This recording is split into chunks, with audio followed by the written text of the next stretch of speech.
ಇಂದೇ ಡೌನ್ಲೋಡ್ ಮಾಡಿ ಮತ್ತು ನಿಮ್ಮ ನೆಚ್ಚಿನ ಶೋಗಳನ್ನು ಆನಂದಿಸಿ.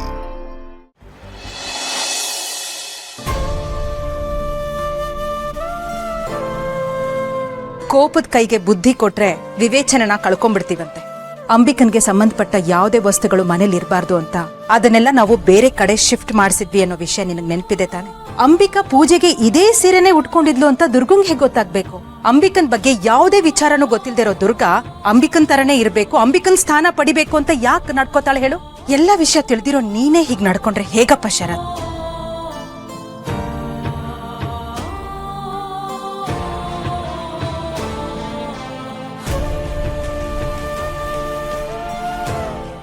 ತಗೊಳ್ಳಿ ಬಾಸು.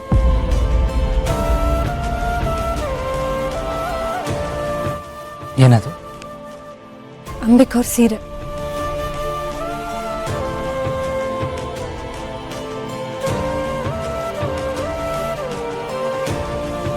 ನನ್ನನ್ನು ಕ್ಷಮಿಸ್ಬೇಡಿ ಬಾಸು, ನಾನು ಅವ್ರ ಸೀರೆನ ಉಟ್ಕೊಂಬಾರ್ದಿತ್ತು. ಅದು ಅಂಬಿಕಾ ಅವ್ರ ಸೀರೆ ಅಂತ ನನಗೆ ಗೊತ್ತಿರಲಿಲ್ಲ. ಅದು ಅವ್ರ ಸೀರೆ ಅಂತ ಗೊತ್ತಿದ್ದಿದ್ರೆ ನಾನು ನಿಜವಾಗ್ಲೂ ಉಟ್ಕೋತಿರ್ಲಿಲ್ಲ.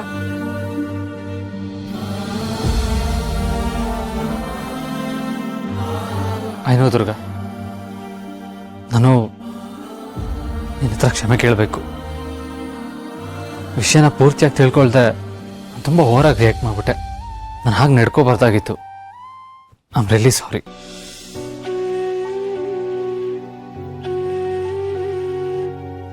ಪರವಾಗಿಲ್ಲ ಬಾಸು, ನೀವ್ ಯಾಕಷ್ಟು ಕೋಪ ಮಾಡ್ಕೊಂಡ್ರಿ ಅಂತ ನಂಗೆ ತುಂಬಾ ಚೆನ್ನಾಗಿ ಅರ್ಥ ಆಗುತ್ತೆ.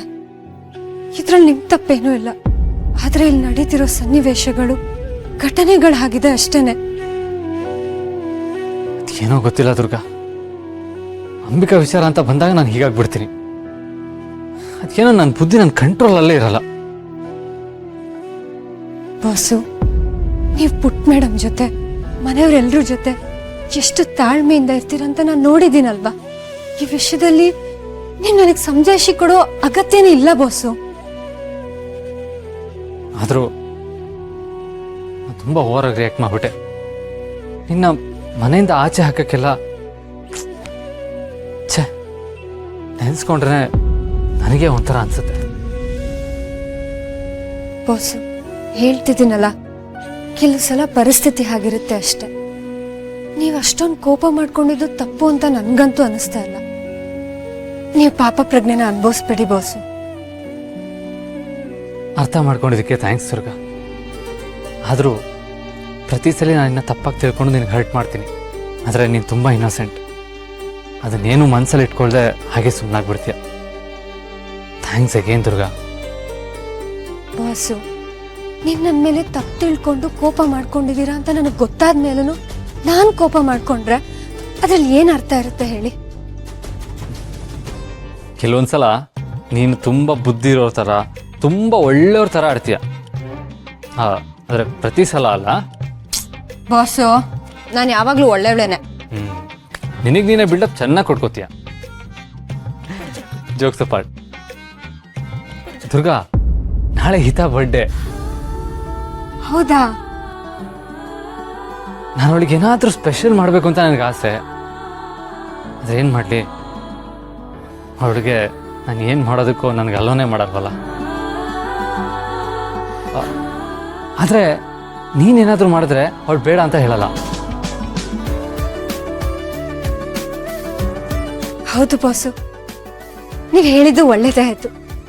ಪುಟ್ ಮೇಡಮ್ ಹುಟ್ಟಿದ ಹಬ್ಬನ ನಾವು ತುಂಬ ಚೆನ್ನಾಗಿ ಆಚರಿಸೋಣ. ನೋಡ್ತಾ ಇರಿ ಅವಳು ಎಷ್ಟು ಖುಷಿ ಪಡ್ತಾಳೆ ಅಂತ. ಅವಳನ್ನ ಖುಷಿಯಾಗಿಡೋದು ನನ್ನ ಜವಾಬ್ದಾರಿ. ಕರ್ಮ, ಮಾತಾಡ್ತಾ ಮಾತಾಡ್ತಾ ಮರ್ತೇ ಹೋಯ್ತು. ಪುಟ್ ಮೇಡಮ್ಗೆ ತಿಂಡಿ ಮಾಡ್ತಿದ್ದೆ.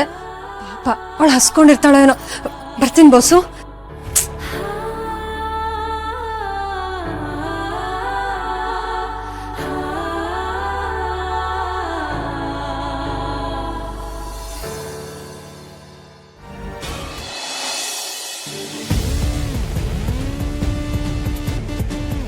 ನೀನವತ್ತು ಮಾಯಿನ ಮದುವೆ ಆಗೋದಿಲ್ಲ ಅಂತ ಹೇಳೋದಕ್ಕೆ ನನ್ನ ಹತ್ರ ಬಂದೆ ನಿಜ. ಆದ್ರೆ ನಾನು ಇಷ್ಟು ಲಾಸ್ಟ್ ಮೊಮೆಂಟ್ ಅಲ್ಲಿ ಹಾಗೆಲ್ಲ ಕ್ಯಾನ್ಸಲ್ ಮಾಡೋದಕ್ಕಾಗಲ್ಲ ಅಂತ ಹೇಳಿದಕ್ಕೆ ನೀನು ಅದನ್ನ ಅರ್ಥ ಮಾಡ್ಕೊಂಡು ನೀನಾಗೆ ಮುಹೂರ್ತಕ್ಕೆ ರೆಡಿ ಆಗೋದಕ್ಕೆ ಹೋದ್ಯಲ್ಲ ಶರತ್. ಬಹುಶಃ ನೀನು ಅದನ್ನೆಲ್ಲ ತಲೆಗೆ ಹಚ್ಕೊಂಡು ಸ್ಟ್ರೆಸ್ ತಗೊಂಡಿದ್ದೆ ಅನ್ಸುತ್ತೆ. ಅದೇ ಕಾರಣಕ್ಕೇನೆ ನಿನಗೆ ಮದುವೆನಲ್ಲಿ ನಡೆದ ಕೆಲವು ಘಟನೆಗಳು ನಿನಗೆ ಬ್ಲ್ಯಾಂಕ್ ಆಗಿರ್ಬೋದು ಅಷ್ಟೇ. ಅಣ್ಣ, ವಾಟ್ ಹ್ಯಾಪನ್? ಏನಾದರೂ tension? Shanvi, I am totally confuse. ನನಗೆ ಕೆಲಸದ ಮೇಲೆ ಫೋಕಸ್ ಮಾಡೋದಕ್ಕೆ ಆಗ್ತಾ ಇಲ್ಲ. ಎಷ್ಟೇ ಮೈಂಡ್ ಡೈವರ್ಟ್ ಮಾಡಬೇಕು ಅಂತ ಅನ್ಕೊಂಡ್ರು ಅದೇ ಪದೇ ಆ ಮದುವೆಲಿ ಏನು ನಡೀತೋ ಅದು ನನಗೆ ನೆನಪಾಗ್ತಾ ಇದೆ. I just want to come out of it. But ಅವತ್ತು ಏನಾಯ್ತು ಅಂತ ಆನ್ಸರ್ ಸಿಗೋವರೆಗೂ ನಾನು ಹೀಗೆ ಇರ್ತೀನಿ ಅನ್ಸುತ್ತೆ. ನಿನ್ನ ಮಾಮ್ ಹತ್ರ ಮಾತಾಡಿದ್ಯಾ? ಮಾತಾಡ್ದೆ ಶಾನ್ವಿ, ಅವ್ರ ಹತ್ರನೂ ಉತ್ತರ ಇಲ್ಲ. ಅವ್ರ ಪ್ರಕಾರ ನಾನೇ ಮದುವೆಗೆ ಒಪ್ಕೊಂಡು ರೆಡಿಯಾಗಿ ಮಂಟಪಕ್ಕೆ ಹೋದೆ ಅಂತ. ಅಲ್ಲ, ಮದುವೆ ಬೇಡ ಅಂತ ಹೇಳೋದಕ್ಕೆ ಹೋದನ್ನೇ ನಾನು ಅವ್ರ ಹತ್ರ. ಅಲ್ಲ, ಇವಾಗ ನನ್ಗೆ ಕನ್ಫ್ಯೂಸ್ ಆಗ್ತಾ ಇರೋದು ಏನಂತಂದ್ರೆ, ಅವತ್ತು ಆಗಿದ್ದು ನಾನು ಮಾತಾಡಿದ್ದೆಲ್ಲ ಯಾಕೆ ನನಗೆ ನೆನಪಿಲ್ಲ ಅನ್ನೋದು. ನಾವೆಲ್ಲ ನಿನ್ನ ರೂಮ್ ಹೊರಗಡೆ ವೇಟ್ ಮಾಡ್ತಿದ್ವಿ. ನೀನು ರೆಡಿಯಾಗಿ ಬಂದಿದ್ದು ನಿಜ. ಮಾಯಿನ ಮದುವೆ ಆಗಲೇಬೇಕು ಅಂತ ಡಿಸೈಡ್ ಮಾಡ್ದೋ ಅಂತಾರನೇ ಇದ್ದೆ. ಅದನ್ನ ನೋಡಿ ಎಲ್ರಿಗೂ ಕನ್ಫ್ಯೂಸ್ ಆಯ್ತು. ಅದು ಹೇಗೆ ಸಾಧ್ಯ ಶಾಂತಿ? ಅಲ್ಲ, ಅಷ್ಟು ದೊಡ್ಡ ಡಿಸಿಷನ್ ಮಾಡ್ದವನ್ಗೆ ನನಗೆ ಅದು ನೆನಪಿರಲ್ವಾ? ಚಿಕ್ಕ ಚಿಕ್ಕ ಡಿಸಿಷನ್ ತಗೋಬೇಕಾದ್ರೆ ನಾನು ಇಗ್ನೋರ್ ಮಾಡಲ್ಲ. ಅಂಥದ್ರಲ್ಲಿ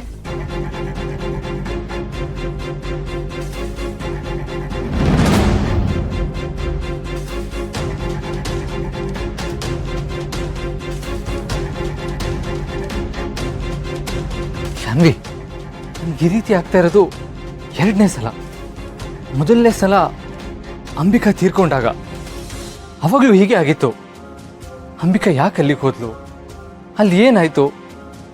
ಅವಳು ನನ್ನ ಕಣ್ಣು ಮುಂದೆ ಬೆಂಕಿ ಸುಡ್ತಾ ಇದ್ರು, ಯಾಕೆ ನನಗೇನೂ ಮಾಡೋದಕ್ಕಾಗಲಿಲ್ಲ? ಅಲ್ಲಿ ಏನೇನಾಯ್ತು ಅಂತ ಯಾಕೆ ನನಗೆ ನೆನಪಿಲ್ಲ ಅನ್ನೋ ಪ್ರಶ್ನೆಗಳಿಗೆ ಇವತ್ತುವರೆಗೂ ಉತ್ತರ ಸಿಗದೆ ನಾನು ಒದ್ದಾಡ್ತಾ ಇದ್ದೀನಿ.